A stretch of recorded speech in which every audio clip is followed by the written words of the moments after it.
আসসালামু আলাইকুম। অবিরাম বাংলার সংবাদে সবাইকে স্বাগত জানাচ্ছি। আমি অনামিকা হাসান পুনম। শুরুতে ইউপে সংবাদ শিরোনাম।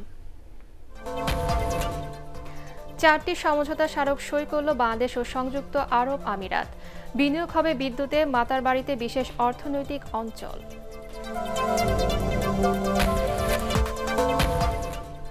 দ্বিতীয় পর্বে বিশ্ব ইজতেমার বয়ান চলছে, আখেরি মোনাজাত কাল।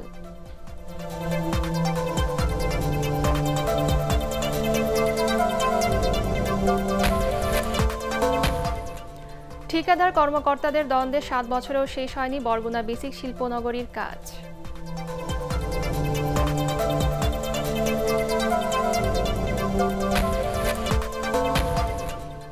এবং কুমিল্লায় বৈদ্যুতিক খুঁটিতে ডিশ ইন্টারনেটের তার, বাড়ছে দুর্ঘটনার ঝুঁকি।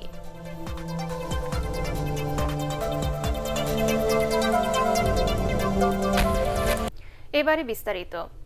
বিদ্যুৎ খাতে বিনিয়োগ, মাতারবাড়িতে বিশেষ অর্থনৈতিক অঞ্চল, বন্দর ও বাণিজ্য সম্প্রসারণ সংক্রান্ত 4টি সমঝোতা স্মারক সই করেছে বাংলাদেশ ও সংযুক্ত আরব আমিরাত। আবুধাবির সেরেন রেজিস হোটেলে প্রধানমন্ত্রী শেখ হাসিনার উপস্থিতিতে এসব সমঝোতা স্মারক সই করা হয়। এর আগে ওই হোটেলে প্রধানমন্ত্রী শেখ হাসিনার সঙ্গে দেখা করেন আমিরাতের 15 সদস্যের একটি প্রতিনিধি দল। এর নেতৃত্ব দেন দেশটির অর্থনৈতিক সম্পর্ক বিষয়ক মন্ত্রী সুলতান আল মনসুরি।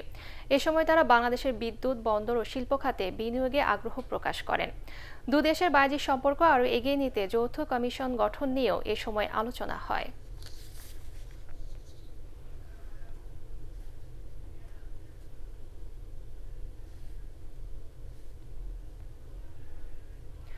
ফজরের নামাজের পর থেকে শুরু হয়েছে দ্বিতীয় পর্বে বিশ্ব ইজতেমার দ্বিতীয় দিনের বয়ান চলছে। আখেরি মোনাজাত হবে আগামীকাল। কাল সকাল 10টায় এই মোনাজাত হওয়ার কথা। গাজীপুরে জেলা প্রশাসক দেওয়ান মোহাম্মদ হুমায়ুন কবির জানান, তাবলিগ জামায়াতের মাওলানা সাদপন্থী মুরব্বীদের আবেদনের প্রেক্ষিতে স্বরাষ্ট্র ও ধর্ম মন্ত্রণালয়ের সাথে আলোচনা করে একদিন সময় বাড়িয়ে আগামীকাল মোনাজাত করার অনুমতি দেওয়া হয়েছে। এর আগে গত শনিবার প্রথম পর্বের বিশ্ব ইজতেমার আখেরি মোনাজাতে অংশ নেন লাখো মুসল্লি।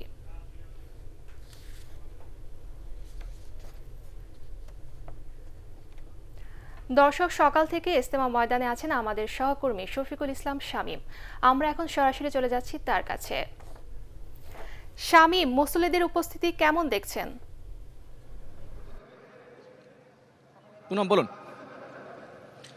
পুনম, 54তম বিশ্ব ইজতেমার যে দ্বিতীয় দফার দ্বিতীয় দিনের মতো আজকের যে আনুষ্ঠানিকতা সেটি চলছে। যেহেতু আজকে আখেরি মোনাজাতের মধ্য দিয়ে পন্থীদের যে আজকের যে এই বিশ্ব ইজতেমা অনুষ্ঠিত হচ্ছে সেটি শেষ হওয়ার কথা থাকলেও গতকালের বৈরী আবহাওয়ার জন্য তাদের আবেদনের প্রেক্ষিতে জেলা প্রশাসনের পক্ষ থেকে আগামী দিন সকালে দ্বিতীয় দফার আখেরি মোনাজাত নির্ধারণ করা হয়েছে এবং আগামীকাল 10টায় সকাল 10টায় আখেরি মোনাজাতের মধ্য দিয়ে এই দ্বিতীয় দফার বিশ্ব ইজতেমা সমাপ্তি ঘটবে। তবে সকাল থেকেই কিন্তু আমবানের মধ্য দিয়ে আজকের যে আনুষ্ঠানিকতা সেটি শুরু হয়েছে এবং এখন কোরআন ও সুন্নাহর আলোকে যে বয়ান সেটি চলছে এবং মুরব্বীদের তথ্য অনুযায়ী আজকে হেদায়েতি বয়ানও দেওয়া হবে কিছুক্ষণের মধ্যে। তবে আজকে কিন্তু আবহাওয়া খুবই ভালো এবং এ পর্যন্ত আমরা ইজতেমা ময়দানে কোনো ধরনের মুসল্লিদের মৃত্যুর খবর বা কোনো দুর্ঘটনার খবর এখন পর্যন্ত পাইনি। আর আইনশৃঙ্খলা রক্ষাকারী বাহিনীও বরাবরের মতোই কিন্তু তারা তৎপর রয়েছে। বিভিন্ন সড়কেও তাদের যে ট্রাফিক ব্যবস্থা থেকে শুরু করে শৃঙ্খলাভাবে যাতে মুসল্লিরা প্রবেশ করতে পারে সেই ব্যবস্থা কিন্তু তারা করে রেখেছে। এবং আজকে আবহাওয়া ভালো থাকলেও কিন্তু গত যে বছরগুলোতে দ্বিতীয় দফায় যে লোক সমাগম হয় সেটি কিন্তু এবারে একটু কম রয়েছে, অর্থাৎ মুসল্লিদের উপস্থিতি প্রথম পর্ব কিছুটা কম ছিল এবং দ্বিতীয় পর্ব অনেকটাই কম রয়েছে। যেহেতু দুটি অনুসারীদের মধ্যে বিভিন্ন বিচ্ছিন্ন ঘটনার কারণেই কিন্তু এবার মুসল্লিদের আগমন কম ঘটেছে বলে সাধারণ যারা মুসল্লি রয়েছেন তারা আমাদেরকে জানিয়েছেন। আরেকটি বিষয় হচ্ছে যে এখানে যারা এসেছেন তারা মূলত দিল্লির মাওলানা সাদপন্থী। আর আপনারা জানেন যে গত শনিবার বাংলাদেশের মাওলানা জুবায়েরপন্থীদের যে প্রথম পর্ব সেটি শেষ হয়েছে এবং তারা মধ্যরাতেই প্রশাসনের কাছে হস্তান্তর করে দেয় ইজতেমা ময়দান এবং তারপর থেকে কিন্তু সাদপন্থীদের কাছে হস্তান্তর করা হয় এবং তাদের অনুসারীরাই মূলত এখন অবস্থান করছেন। আর গতকালকে বৈরী আবহাওয়ার কারণে যতটুকু ব্যাহত হয়েছিল ইজতেমা মাঠের আনুষ্ঠানিকতা বা কার্যক্রমে সেটি কিন্তু আজকে একেবারেই নেই এবং আবহাওয়া ভালো থাকার কারণেই তারা প্রত্যাশা করছেন তারা সুন্দরভাবে সুষ্ঠুভাবেই তারা দ্বিতীয় দফার এই ইজতেমাও শেষ করতে পারবেন এবং আগামীকালকেই তাদের আখেরি মোনাজাতের মধ্য দিয়ে শেষ এবং আগামীকাল অতিরিক্ত মুসল্লি আসবে বলে তারা ধারণা করছেন। তো এই ছিল আমার কাছে পুনম ইজতেমা ময়দানের সবশেষ পরিস্থিতি। পুনম। শামীম, আপনাকে ধন্যবাদ। দর্শক, আমরা সরাসরি কথা বলছি না আমাদের সহকর্মী শফিকুল ইসলাম শামীমের সঙ্গে। ঠিকাদার ও কর্মকর্তাদের দ্বন্দ্বে 7 বছরেও শেষ হয়নি বরগুনা বেসিক শিল্পনগরীর কাজ। কর্তৃপক্ষ বলছে ঠিকাদারের গাফিলতির কারণে এই দশা। আর বিসিকের দায়সারা মনোভাব ও মন্ত্রণালয়ের উদাসীনতায় এই সংকট তৈরি হয়েছে বলে অভিযোগ করেছেন ঠিকাদাররা। বরগুনা থেকে মুস্তফা কাদেরের রিপোর্ট জানাচ্ছেন রাজীব সাহা। প্রধানমন্ত্রী শেখ হাসিনা ২০১০ সালের ৬ মে বরগুনা সফরকালে বিসিক শিল্পনগরী প্রতিষ্ঠার প্রতিশ্রুতি দেন। এরপর ২০১২ সালে শহরের উপকণ্ঠে ১০ একর জমিতে বিসিক শিল্পনগরী স্থাপনের সিদ্ধান্ত ও জমি অধিগ্রহণ শুরু হলেও স্থানীয় ঠিকাদারদের বিরোধের কারণে কার্যক্রম স্থগিত হয়ে যায়। এলাকাবাসী জানায় একের পর এক কর্মকর্তার বদলি ও ঢাকার কর্মকর্তাদের অতিরিক্ত দায়িত্ব দেয় মূলত শিল্পনগরীর কাজ অনিশ্চিত হয়ে পড়ে। এসব কারণে কেটে যায় আরও ২ বছর, কিন্তু প্রকল্পের কাজ আর এগোয়নি। ফলে বর্ষা এলে জলাবদ্ধতা দেখা দেয় প্রকল্পের আশেপাশের ফসলি জমিতে। বাড়িঘরের খুব সমস্যা হইতে আছে। ৩-৪ বছর ধরে দেখি কালে বালি চড়ান ভরিয়ে থুইছে যাই। বৃষ্টির দিনে পানিগুলো যেমন কেন ঢালু জায়গায় নামে আসতে, সে বালি ভরার দেওয়ার কারণে পানিগুলো বাজে রইতেছে। শিল্প কারখানা করবে কিন্তু হইতে আছে না। বরগুনা ব্যবসায়ীদের প্রাণের দাবি বিসিক নগরটা হোক এবং সত্যিকার ব্যবসায়ীরা এই প্লটগুলো পাও। এদিকে ঠিকাদারদের দাবি বিসিক কর্মকর্তাদের একের পর এক বদলি ও বিল তুলতে ঘুষের টাকা না দেয়ায় এই শিল্পনগরীর কাজ থেমে আছে। ১৭ সালের মে মাসে ৩ মাসের জন্য কাজ দেয়, ৩ মাসের মধ্যে কাজ কমপ্লিট করে অর্থ দাবি করছে, যে কারণে যেটা দিতে ব্যর্থ হয়েছি। তবে জটিলতা কাটিয়ে প্রকল্পের কাজ শুরুর আশ্বাস দিয়েছেন প্রকল্প পরিচালক। ঠিকাদারের সাথে একটু মতবিরোধ দেখা যাওয়ার কারণে এবং সর্বোপরি পরিচালক প্রকল্প পরিচালকের অনুপস্থিতি বা ওনার না থাকার কারণে এই সময় কেউ ছিলেন না, এই যে লম্বা গ্যাপটুকুর কারণে অনেক বেশি বিধান হয়ে গেছে। বিসিক শিল্পনগরীর প্রকল্পের কাজ দ্রুত শেষ হলে বরগুনায় ব্যবসা বাণিজ্য আরও গতি পাবে বলে মনে করেন স্থানীয়রা। Bureau report, ATN Bangla. কুমিল্লায় বিপজ্জনকভাবে খুঁটিতে জড়িয়ে আছে বিদ্যুৎ, ডিশ আর ইন্টারনেটের তার। তারের চাপে অনেক খুঁটি হেলে পড়েছে। হাই ভোল্টেজ বিদ্যুতের তারের সংস্পর্শে মাঝে মধ্যেই ঘটছে দুর্ঘটনা। কুমিল্লা থেকে খায়রুল আহসান মানিকের রিপোর্ট জানাচ্ছেন বরকতুল্লাহ সুজন। কুমিল্লা নগরীর কান্দিরপাড়, রাজগঞ্জ, সাতিপট্টি, চকবাজার সহ বিভিন্ন এলাকার সড়ক ও মার্কেটের পাশ দিয়ে বিদ্যুতের খুঁটিতে এভাবেই ঝুলছে ইন্টারনেট ও ডিশের তার। এসব লাইন থেকে প্রায়ই ঘটছে দুর্ঘটনা। এর কারণ হিসেবে সিটি কর্পোরেশনের অব্যবস্থাপনাকে দুষছেন সাধারণ মানুষ। তার ছিঁড়ে যায়, ছিঁড়ে রোডের মাঝখানে পড়ে, রোডের মাঝখানে পড়লে মানুষের অনেক সমস্যা হয় এবং এই বিদ্যুৎ স্পষ্ট হয়ে অনেক মানুষ মারাও যায়। অনেক সময় বড় বড় লরি যায়, ট্রাক যায়, সাধারণ মানুষ চলাচলতে অনেক বিঘ্ন ঘটে। এগুলো ঝুঁকিপূর্ণ এবং বিপদ কোন মুহূর্তে কোন সময় হয়ে যায় তা বলা যায় না। যে কোনো মুহূর্তে একটা দুর্ঘটনা ঘটতে পারে। তো এই যে দুর্ঘটনা ঘটতে পারে, আমরা সাধারণ পাবলিক যেদিকে যাই শুধু সমস্যা আমাদের। এই ঝুঁকি তৈরির পাশাপাশি নগরীর সৌন্দর্য নষ্ট করছে এসব তারের জটলা। তবে বিদ্যুৎ বিভাগ সহ বিভিন্ন দপ্তরের মাধ্যমে দ্রুত এসব তার সরিয়ে ফেলার উদ্যোগ নেওয়া হচ্ছে বলে জানিয়েছে সিটি কর্পোরেশন।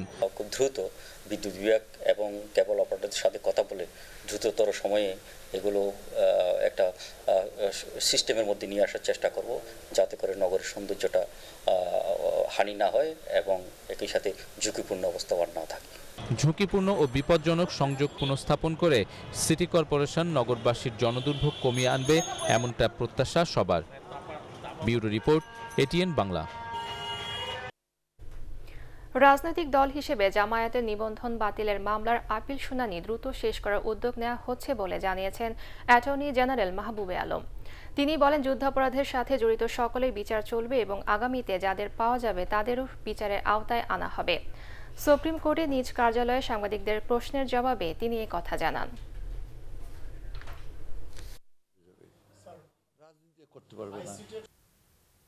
নিবন্ধন ছাড়া রাজনীতি করা বাস্তবভাবে আমাদের দেশের রাজনৈতিক অঙ্গনে এটা করা সম্ভব না, এবং সেই লাইসেন্সটাই বাতিলের জন্য মামলাটি আপিল বিভাগে বিচারাধীন আছে।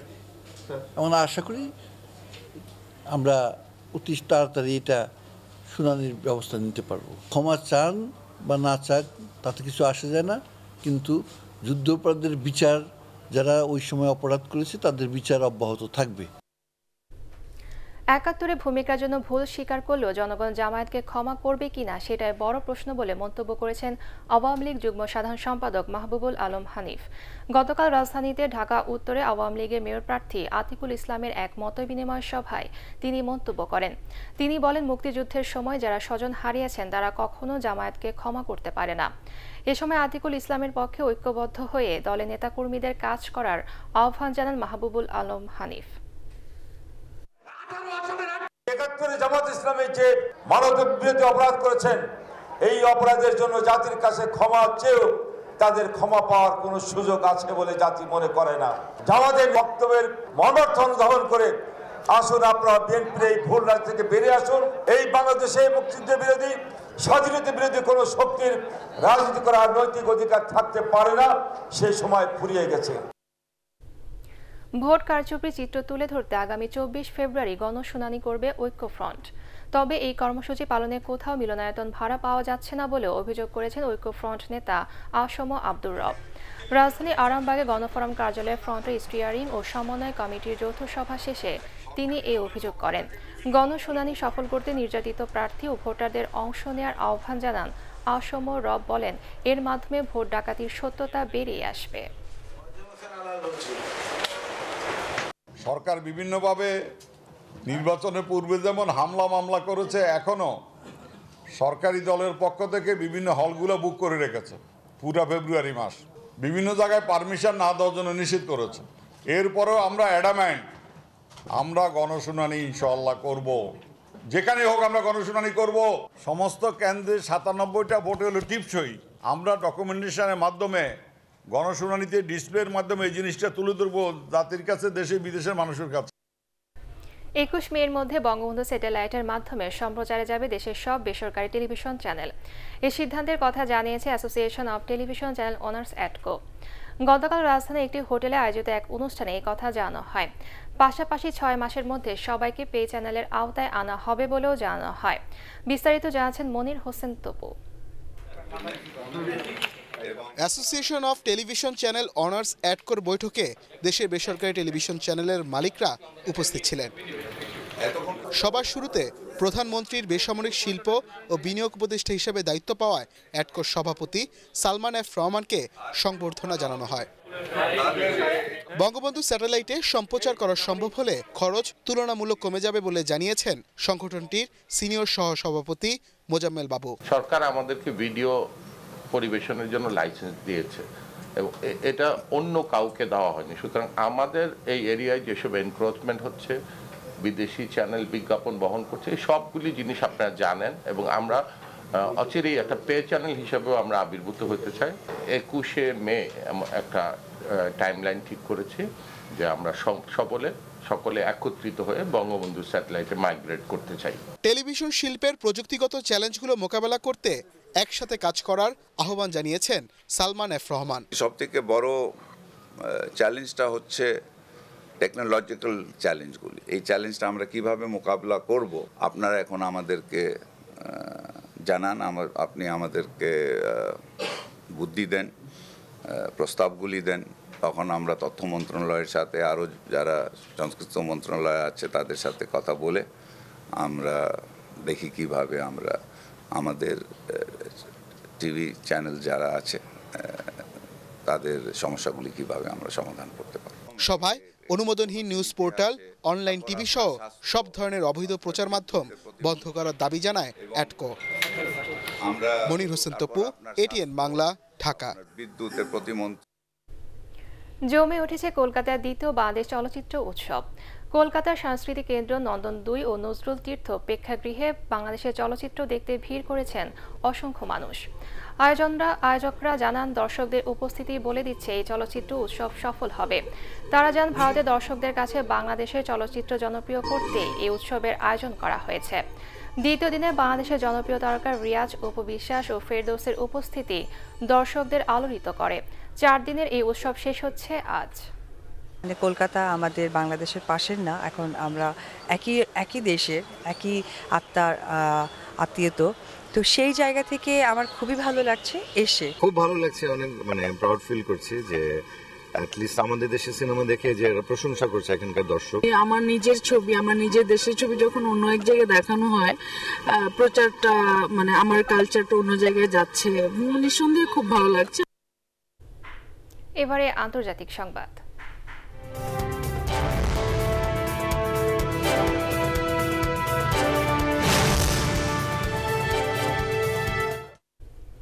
লিবিয়ার নেতা মুয়াম্মার গাদ্দাফিকে ক্ষমতাচ্যুত করার ৮ম বার্ষিকী উদযাপন করছে ত্রিপোলির মানুষ। পতাকা হাতে জাতীয় সঙ্গীত গেয়ে উৎসবে মাতেন তারা। ২০১১ সালের এই দিনে গণ অভ্যুত্থানের মাধ্যমে দীর্ঘদিন ক্ষমতায় থাকা গাদ্দাফিকে ক্ষমতাচ্যুত করে যুক্তরাষ্ট্র সমর্থিত সশস্ত্র বিদ্রোহীরা। এক পর্যায়ে তাকে হত্যাও করা হয়। এ উপলক্ষে মুয়াম্মার গাদ্দাফির প্রাসাদ থেকে শুরু হয় উৎসব শোভাযাত্রা। বিভিন্ন সড়ক প্রদক্ষিণ করে তা মার্টার স্কয়ারে গিয়ে শেষ হয়। উৎসবে তুলে ধরা হয় লিবিয়ার ঐতিহ্য, ঐতিহাসিক ও সাংস্কৃতিক প্রতিচ্ছবি। এবারে পার্টেক্স খেলার খবর।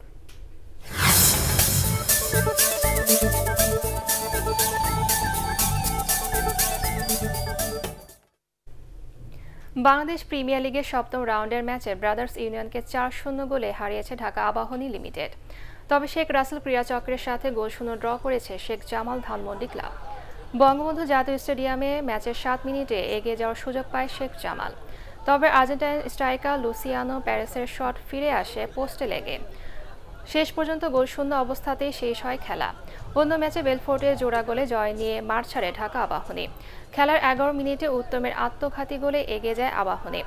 বর্তমান চ্যাম্পিয়নদের হয়ে ১৯ ও ৫৭ মিনিটে বেলফোর্ট দুটি এবং ৪২ মিনিটে সানডে গোল করে বড় জয় নিশ্চিত করেন। প্রথমে এগিয়ে গিয়েও জিরোনার কাছে ২-১ গোলে হারল রিয়াল মাদ্রিদ। তাতে ২৪ ম্যাচে ৪৫ পয়েন্ট নিয়ে তৃতীয় স্থানে রইল তারা। নিজেদের মাঠ সান্তিয়াগো বার্নাব্যুতে খেলার ২৫ মিনিটে টনি ক্রুসের কাছ থেকে বল পেয়ে দারুণ এক হেডে লা ব্লাঙ্কোদের এগিয়ে দেন ক্যাসিমেরো। ১-০ গোলে এগিয়ে থেকে বিরতিতে যায় রিয়াল মাদ্রিদ। বিরতি থেকে ফিরে গোল শোধের চেষ্টা করতে থাকে জিরোনা। ৬৫ মিনিটে স্পট কিকে ম্যাচে একে একে সমতা ফেরান জিরোনার উরুগুয়ের স্ট্রাইকার ক্রিস্টিয়ান স্টুয়ানি। এই গোলে ১০ মিনিট পর ক্রিস্টিয়ান পোর্তো জিরোনাকে ২-১ ব্যবধানে এগিয়ে দেন। শেষ করার আগে ইউপি সংবাদ শিরোনাম আরেকবার। ৪টি সমঝোতা স্মারক সই করল বাংলাদেশ ও সংযুক্ত আরব আমিরাত। বিনিয়োগ হবে বিদ্যুতে, মাতারবাড়িতে বিশেষ অর্থনৈতিক অঞ্চল।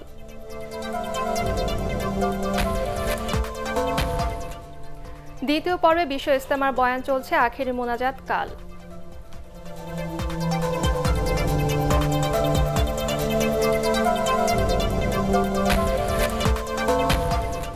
ঠিকাদার কর্মকর্তাদের দ্বন্দ্বে ৭ বছরেও শেষ হয়নি বরগুনা বেসিক শিল্পনগরীর কাজ।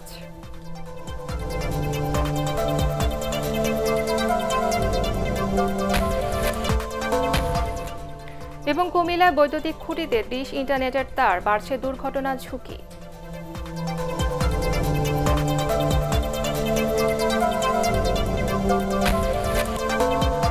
পরবর্তী সংবাদ দেখার আমন্ত্রণ জানিয়ে এখনকার মতো শেষ করছি। দর্শক, এটিএন বাংলার সংবাদ ইউটিউবে দেখতে ব্রাউজ করুন www.youtube.com/ATN News এবং সাবস্ক্রাইব করে এটিএন বাংলার সাথেই থাকুন।